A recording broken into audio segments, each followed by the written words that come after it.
ifumaatiif jaarraa jechuun isin kun namni dhufee nun jaaru.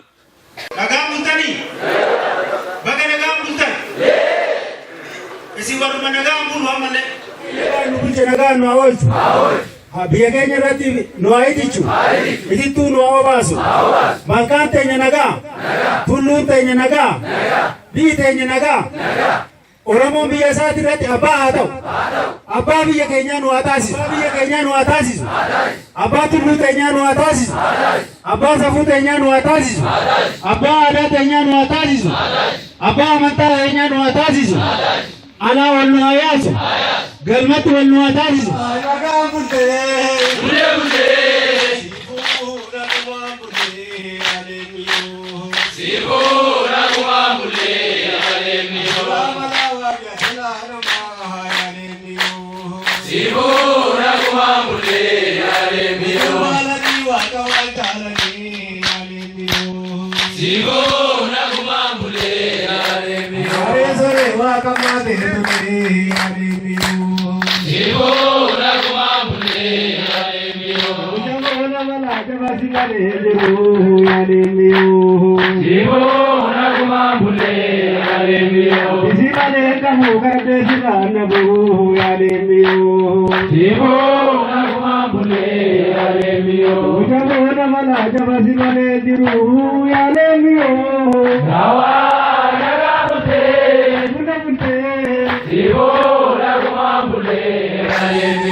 Namni kun Oromoodha. Maaliif wali qabamtan? Ubta'uudha.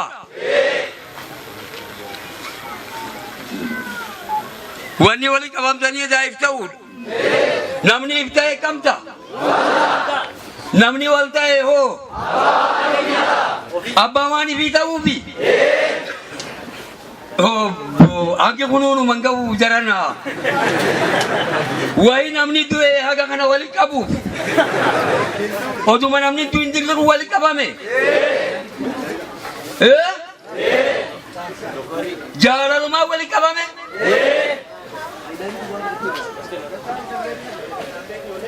Oduma fayyaa qabu. Wali qabame. Bagaan isin hin dhabin immoo. Baga wal arganne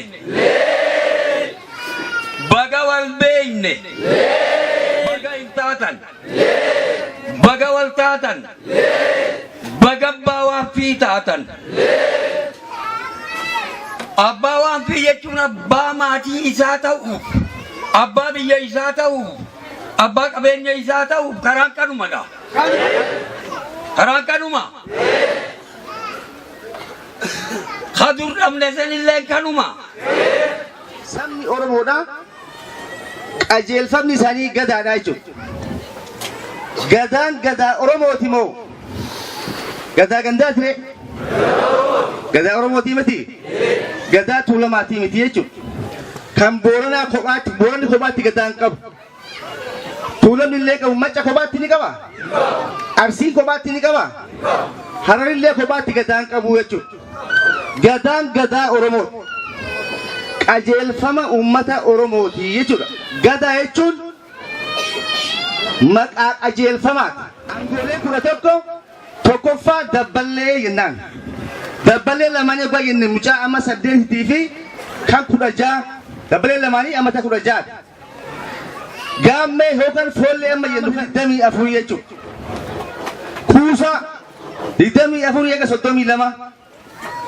Dooroma 32 haga 40. Kuni amma lakkoofsa gadaa gadi 5. Gadaa irraa goone lakkoofsa 6 irratti gadaan silaafuu mataadha.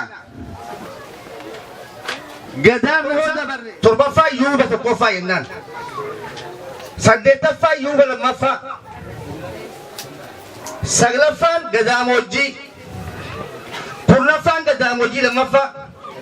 11ffaan luba amma 11 lakkaa'ee jechuudha. 11 8 yoo baay'istee meeqa ta'a? 88 yoo ta'e 88 nama tokko maqaa fixaa jechuudha.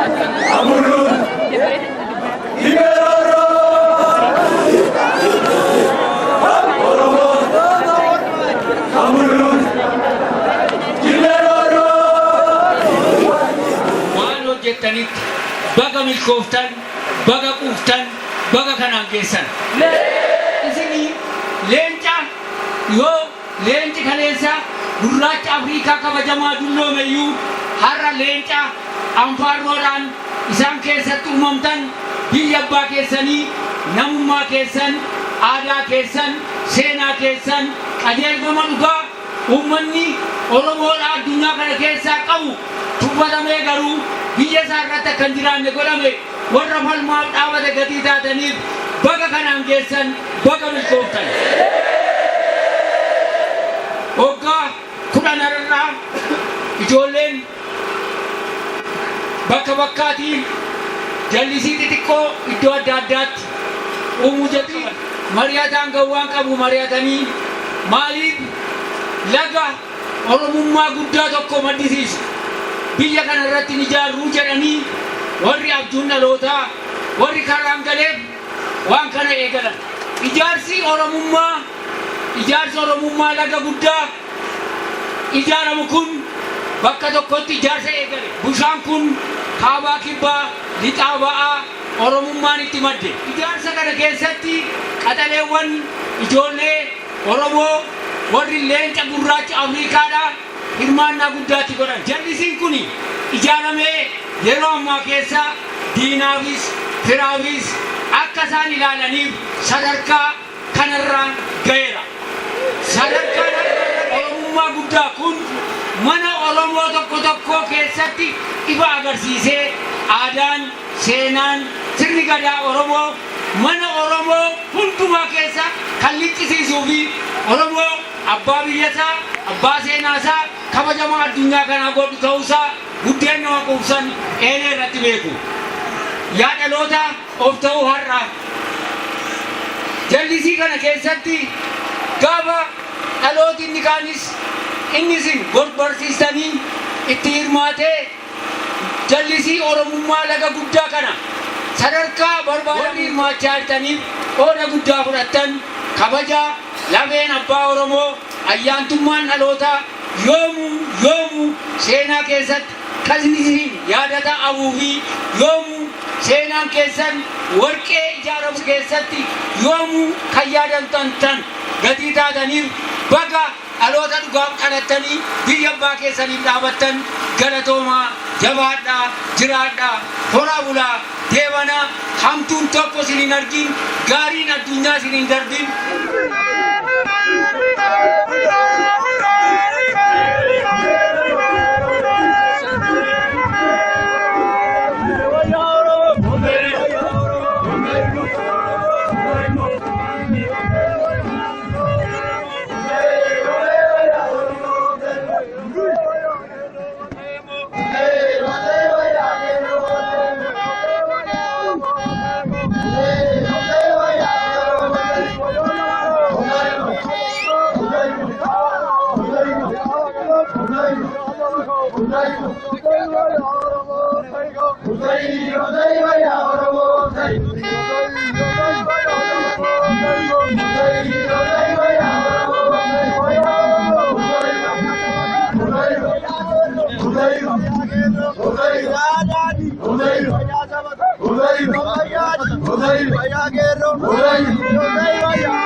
Waan dubbatu wallaalaa jan hoggaa gammadellee waan dubbatu wallaala hoggaa rifatellee waan dubbatu wallaalaa jechu tarifataa qaata bira qunnee gammachuu waan cuuna wallaalchiftee maal jettan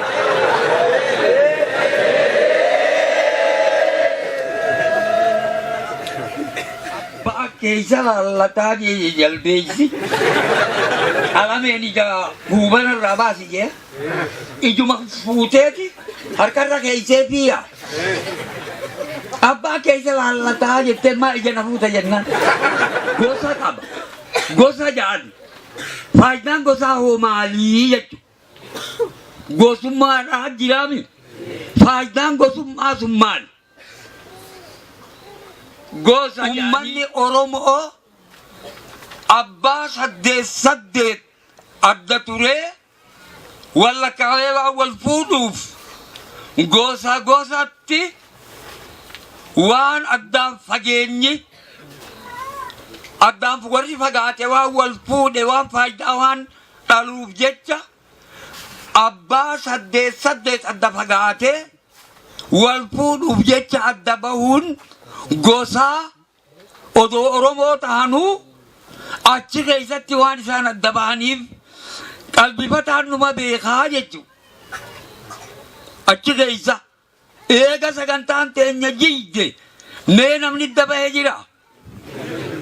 Akkami jiraachuu teenya hoo gara booda.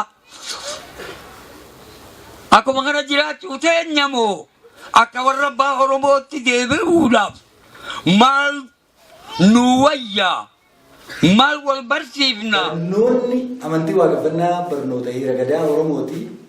Hiriira gadaa Oromoo immoo dhugaadha. Of ta'uudha, wal ta'uudha, abbaa waan ofii ta'uudha jira. Barnoota dhugaata. Oromoo dhiibboo mataa ishii, sheekoo mataa ishii, afoola mataa ishii qabdi jechuudha.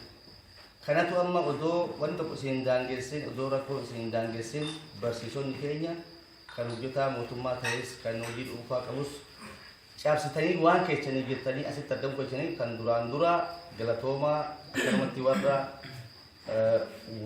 waamicha isaa kabajee waan isaatiif wal gahee baree barsiisee dhaloota kana bakka silaa yaadamuun ga'e isin haa godhu. Warra waan ifiitti bobbahee waan ifii bakkaan gaheetuudhaaf bobbahe baga taata. Baga nama waan ifii bakkaan gahuu bobbahe taata. Saniifuu halkanuma guyyaan guyyumaa miti halkan keessa turre waan ta'eef amma gara guyyaatti dhufu waan jirruuf guyyaa kana biyya waliin gahuuf warra bobbahe waan taataniif galatoomaa isiniin jedha. Warra halkan keessaa bahee gara guyyaatti bahee dhaloota isaa gara guyyaatti baasu.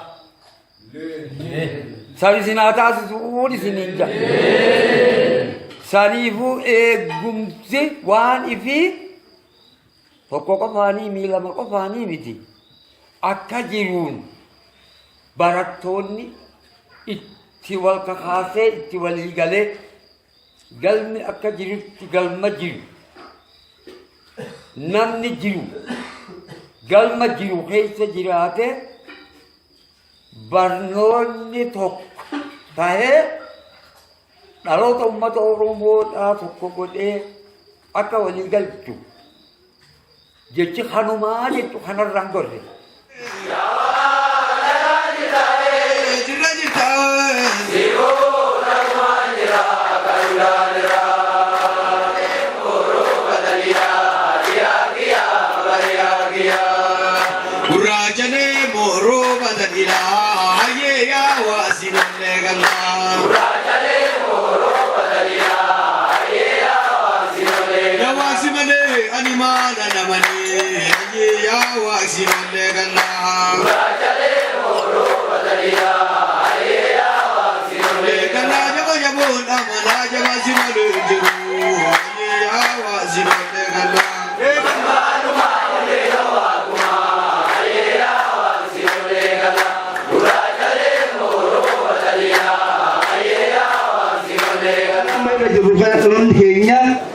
Ergaan isinii qabu yookaan isinii erguu danda'u waan galma keessan akka ijaarrattan abbootii qabeenyaatilleen dhaloonni keenya hunduu xiqqaa fi guddaan jaarsa fi jaartiin dargaggeessi fi shamarreen waan keessan bira akka dhaabbattan aadaa keessan bira amantii keessan bira heera keessan bira karaa kana malee waan hin jirreef jiruun saba kanaa karaa kana malee waan hin jirreef kana bira akka dhaabbattan isin dhaama horaa bulaa deebana homaa isin danda'ini qeerransataa irra bu'a leenca ta'aatti aada tulluu tahaa mul'adha hayyuu tahaa dubbadha gataan bula.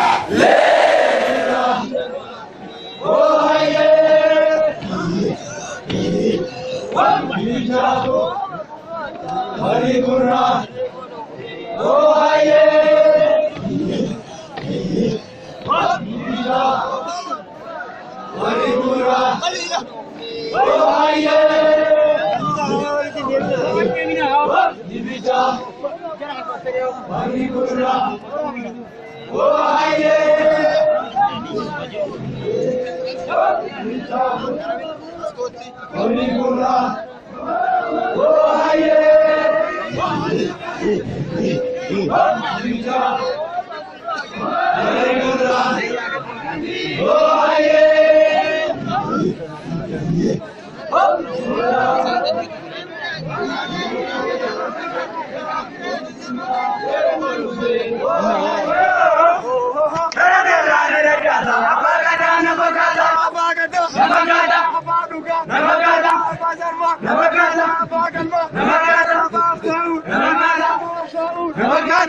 Namagada